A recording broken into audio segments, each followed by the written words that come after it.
আসসালামু আলাইকুম। রোজ কিচেনে আপনাদের সকলকে স্বাগত। আরেকটি রেসিপি আপনাদের সঙ্গে শেয়ার করছি, টক ঝাল মিষ্টি কুলের আচার।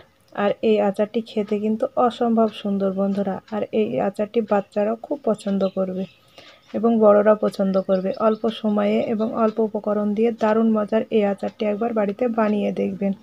আসুন তাহলে আমি কিভাবে বানাই এই আচারটি একবার দেখে নিন। আমি কাঁচা পাকা কুল গাছ থেকে পেড়ে নিয়ে 5 থেকে 7 দিন এইভাবে শুকিয়ে নিয়েছি। কুলগুলোকে ধুয়ে আমি পরিষ্কার করে বুটা ছাড়িয়ে নিয়েছি। আর চুলাতে একটি কড়াই বসিয়ে দিয়ে আমি পানি গরম করে নিয়েছি। আর পানিটা বলক আসলেই দেখেন নামিয়ে নিয়ে আমি কুলের দিয়ে দিলাম, দিয়ে একটু এইভাবে চামচ দিয়ে চেপে চেপে দিচ্ছি, দিয়ে আমি 15 মিনিটের জন্য ঢাকা দিয়ে রেখে দেব। আর চুলাতে একটি কড়াই বসিয়ে দিয়ে আমি 8 থেকে 10টা শুকনো লঙ্কা আর 2 টুকরা দারুচিনি ভেজে নিচ্ছি।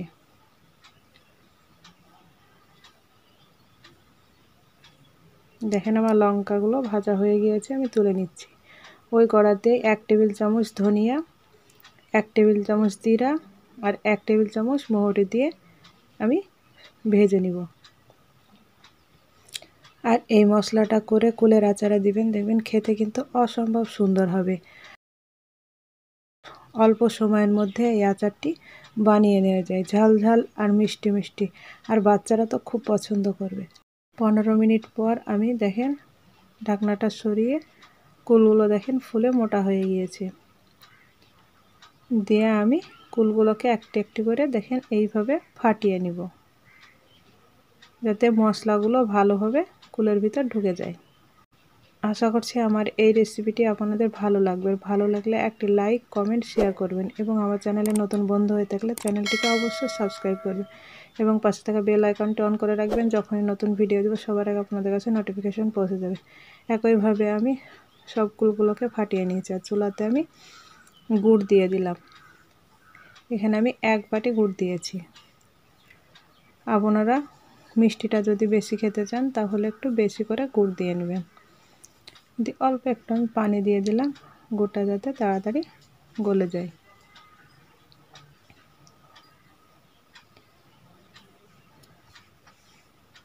দেখেন গুড়টা আমার ফুটে এসেছে। এই পর্যায়ে আমি কুলগুলোকে দিয়ে দিচ্ছি, দিয়ে এইভাবে নাড়াচাড়া করে নিতে হবে।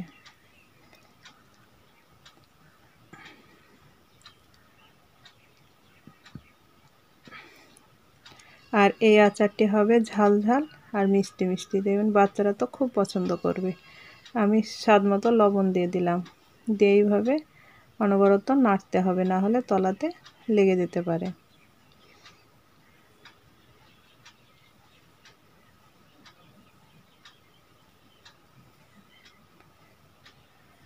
আপনারা এই কুল থাকতেই একবার বাড়িতে এই আচারটি বানিয়ে খেয়ে দেখবেন, খেতে কিন্তু অসম্ভব মজা। এইভাবে অনবরত 20 থেকে 30 মিনিট আমি নেড়ে নেব দেখেন। আর আমার এইভাবে নাড়তে নাড়তে আমার আচারটি হয়ে এসেছে। এই পর্যায়ে আমি যে ভাজা মশলাটা করে রেখেছিলাম ওটা আধ ভাঙা করে গুঁড়ো করে নিয়েছি, 2 টেবিল চামচ দিয়ে দিলাম। আর এই মশলাটাকে আধ ভাঙা করে দিবেন, একেবারে মিহি গুঁড়ো করে দিবেন না। যে শুকনো লঙ্কাটাকে ভেজে রেখেছিলাম ওটাকে আধ ভাঙা করে আমি দিয়ে দিলাম, দিয়ে আবারও এইভাবে অনবরত নাড়তে থাকবো। নাড়তে নাড়তে এক পর্যায়ে দেখবেন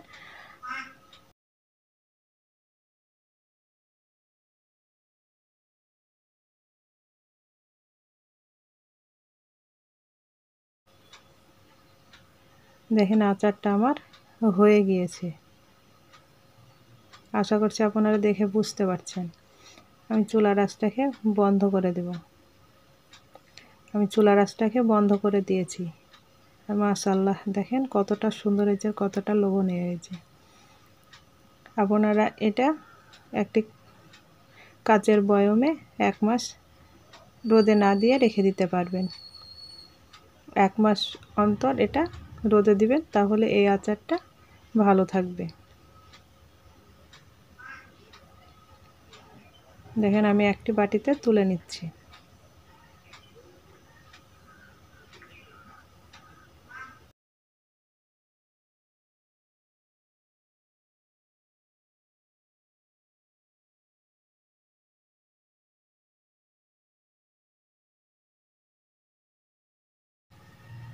মাশাআল্লাহ, দেখেন কতটা সুন্দর হয়েছে আর কতটা লোভনীয় হয়েছে।